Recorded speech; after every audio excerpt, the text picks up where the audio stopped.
Every really quick topic to jump into. I'm not going to be on here long. I'm here for a good time, not a long time today.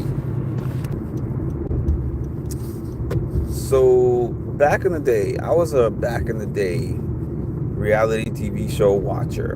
And when I started watching my first reality TV show was probably like mid 90s, probably more like late 90s when I started watching these shows. And back then, there was nothing behind the curtains. And what I mean by that, what you see is what you get. Meaning, you just watch whatever it is, whatever version of it they decide to show you, and then even if you have questions in your head, what happened after this? What happened before this? Is there something I didn't see? The questions were not really something that would stay with you for a long time because it was just like I am not going to get to know any of that. So I might as well put that out of my mind and call it a day. Nowadays, everybody is a podcaster, or even if they're not a podcaster, throughout the season, after an episode airs, particularly on the Challenge or a Survivor, like pre-produced shows, not like a Big Brother, but shows where people are off.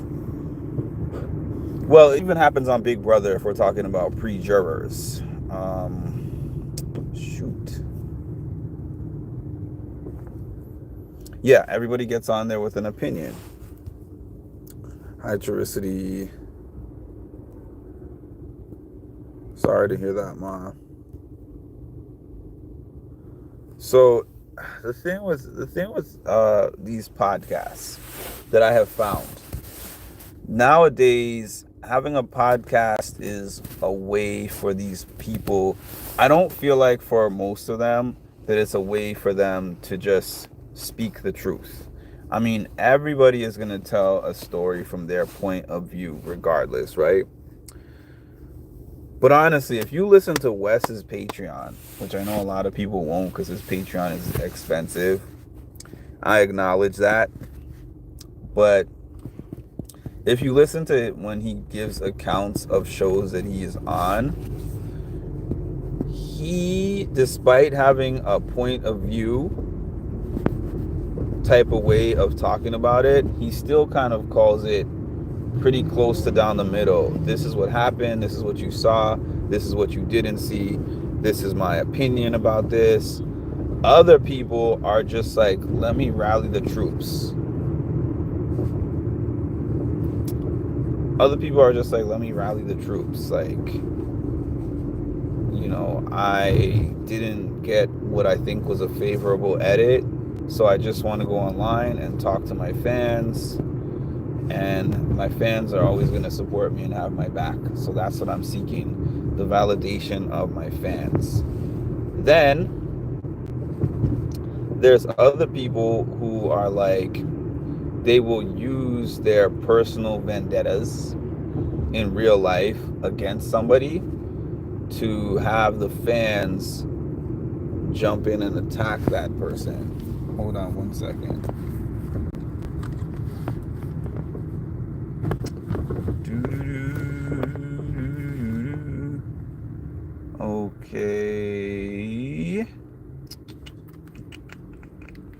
Okay. Hi, always smile. Hi, Caesar is a bot comment, I gotta say, because there's always one that's crazy when the bots jump in there, and unless you tell me otherwise, that is who you are. So, what I wish is honestly that the shows would actually show us more and tell us more, so that we didn't have to depend so much on hearsay. This was kind of something that I was planning to say in my interview, but it doesn't matter. I'll say it now. I feel like, in general, a hypothetical scenario, two people are in a room having an argument, or two people are having an argument in a room, but there's 10 other people in the room listening to this argument that those two people are having. If you ask all 10 people to give you an account of that argument, I feel like two of them are not even going to be paying attention because they're going to be checked out.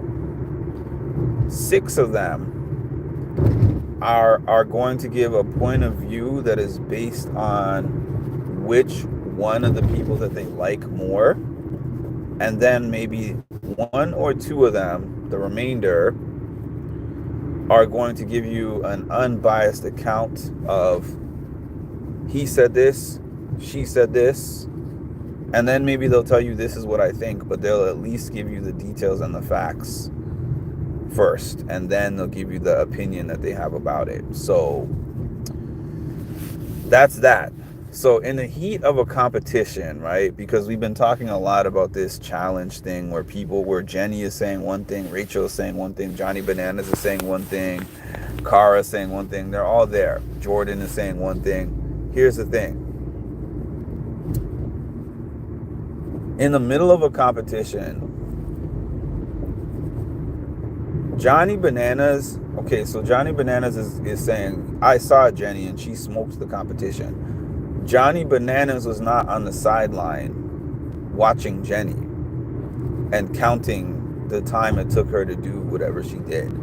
He was in the competition. So how valid is his point of view?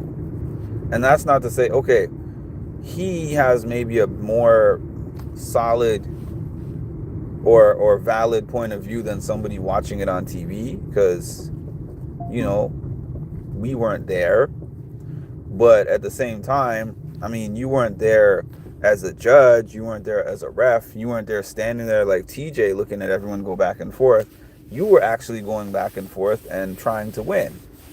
So to come back afterwards and to say, oh, because I was there, this is what I saw. Jenny was there with so much time that she could have taken her puzzle and flipped the whole thing around and corrected the whole thing and still won. You don't like Cara. Like, that's really what that boils down to. And like, listening to people and giving their point of view, so many of these people's point of view is self-righteous. I'm like, I don't want the self-righteous version that paints you as the hero and paints everyone else as the villain. Just give us what happened. And the only way that we're actually ever gonna get what happens is if production let those layers down and was like, we're gonna show y'all how we made this competition fair.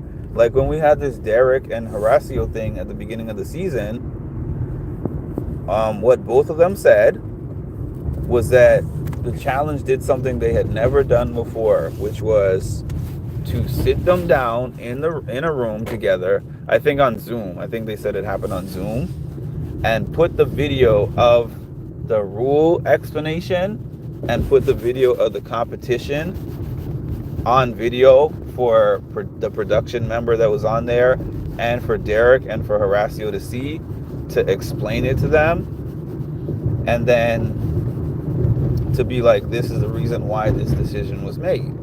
And it's like, I guess that's fine and good for them, but us as fans, I think we like to know that stuff, because somebody said on my Facebook group something that is really true. We don't care about the production, we care about the competition. Like, yes, it's fun to see the in-between parts where people are drunk and yelling at each other. Arguments are taking place sometimes, depending on what the arguments are over. Like that Laurel Cara thing was not fun. Yeah, but generally, sometimes, you know, their arguments that they get into are interesting to watch or whatever. But the whole thing is,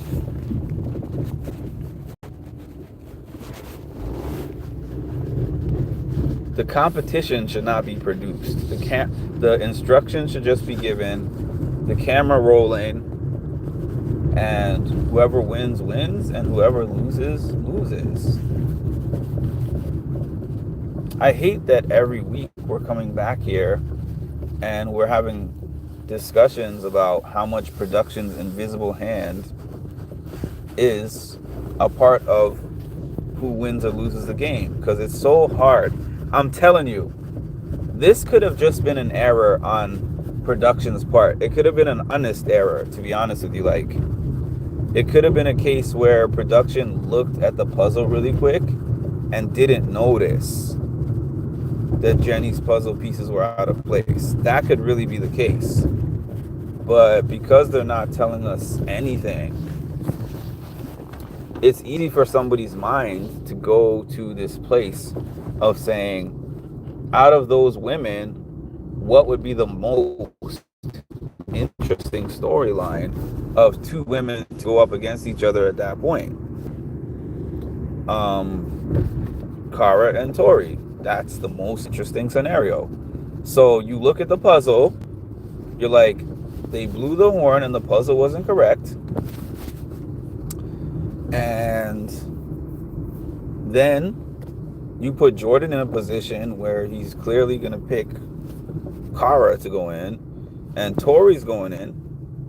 So we get Kara and Tori. Like, it's easy for your mind to jump to that, especially when production is not saying anything at all. So then you have one challenger being like, oh, I was ahead by this much minutes, and this other one was like, I would have won. And this one is saying, Jenny is now saying, I did the puzzle correctly, and then they just made it look like they showed one of my incorrect guesses and put that in. And I'm just like, it's annoying even having these arguments, because production has a definitive way to show us who won and who lost. And you know what it's called? Footage. Show us the footage. Take away all the questions and the doubts. Here's the footage. Explanation. They've basically kind of taken out the rule explanations. I think they give us like a really short version of the rules. I wish that they would give us a bit of a longer version, because people are asking why the footage showed Tori's head bobbing under the water and that not counting. And then they were saying, Tori was saying that they told her it doesn't matter as long as it's not under for more than 2 or 3 seconds. Like, who knows?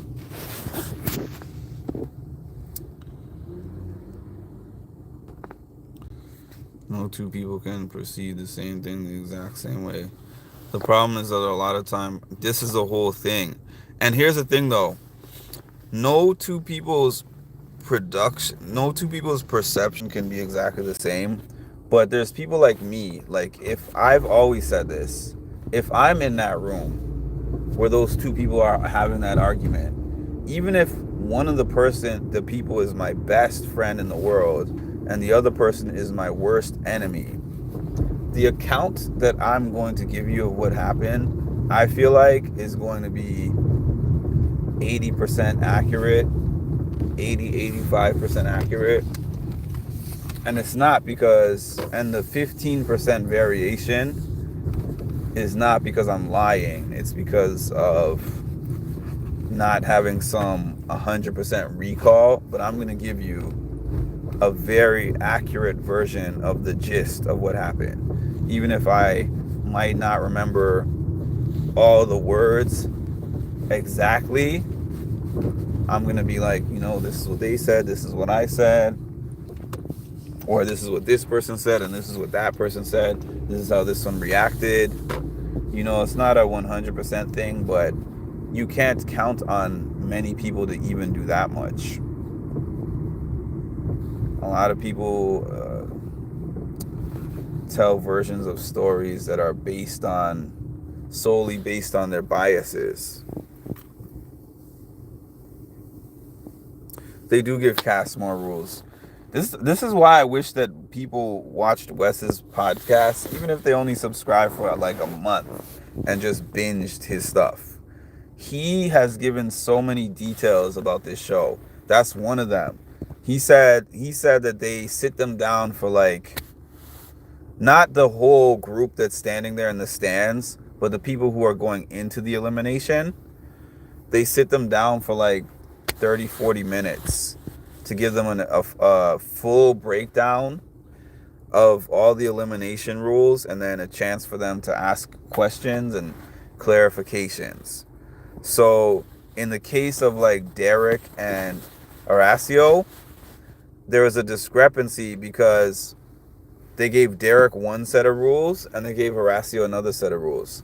I forget exactly what the elimination was. I think they had to put pegs in a board or something like that. And I forgot. They had to put something in a board. I can't remember if it was pegs or if it was stars. Whatever it was. But basically on Derek's board, the pegs or whatever they were putting in were falling out. And they told Horacio, don't worry, you have to put the pegs back in. And they told Derek, don't worry about that. So because of realizing that discrepancy, apparently they spoke at the end and said it would have taken Horacio approximately X amount of minutes or seconds less if he didn't have to pick up the pegs. So let's subtract those seconds. And they deducted that based on those subtracted seconds, that he won by like 2 or 3 seconds. So all of that would piss me off if I was Horacio. Not even gonna lie. I'm giving you a play-by-play, but good, bad, and ugly. Most don't. Exactly. That's why when I am asking, listen, I'm a person who knows my personnel. And when I say that, I mean, like at work, for an example, if I was off work for a day and something happened at work, there's only a few people that I'm going to ask about that incident. Like if everybody is like, oh, this big thing happened, whatever, I'm like, okay, I'm going to reach out to my trusty go-to person or people, because I know that they are going to give me the most accurate account of what I can possibly get. What is this car doing?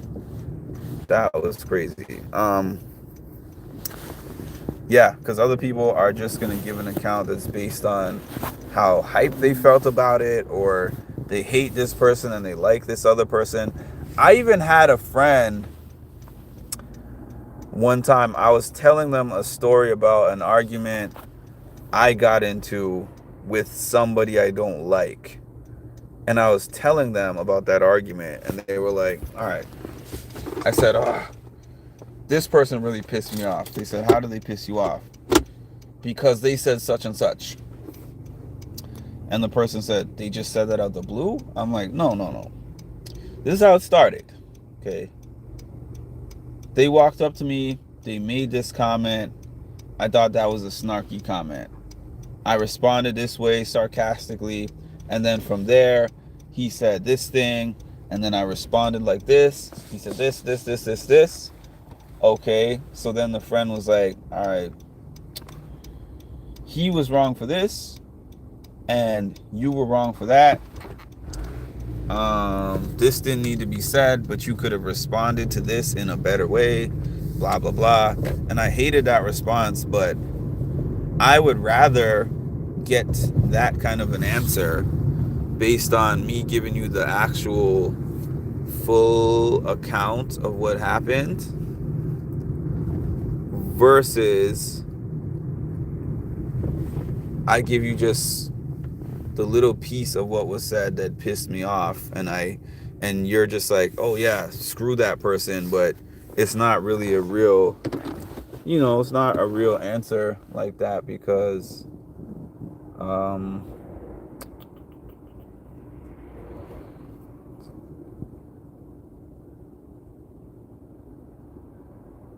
It's not a real informed opinion is what I'm trying to say. Anyways, you need the full unbiased picture to judge, or else you're going to be interpreting someone else's opinion. And I hate to say this, but no, I'm not going to say it, because this is a good live, so I'm not going to throw that wrench in there that is going to change it from that. I'm jumping off. Thank you for joining me. I'll probably be on later. So please make sure to like, comment, and subscribe, and hit the notification bell to get notified of when I drop some more great content. Thank you all.